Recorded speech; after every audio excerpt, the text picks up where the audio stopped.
So, good day na po ninyo dyan mga amigo. Nag-ready na po ninyo ang amigo nga gwapo. Kaya na po, eskwela na po ta.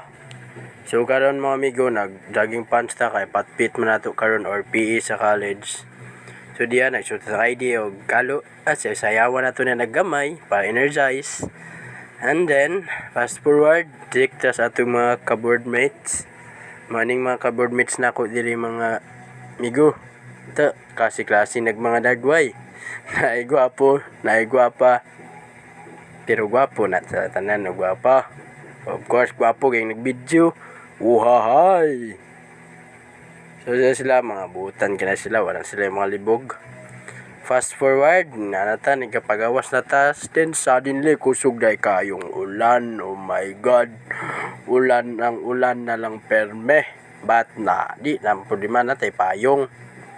So diyan, unong takajot sa overpass kay murag kusog jud ka kayo, diyan siya madalag smile. Grabe naman ni nga ulan ni, straight man. Then diyan, niabot na ta sa atong department. So isa ra ka subject among sudlan karon.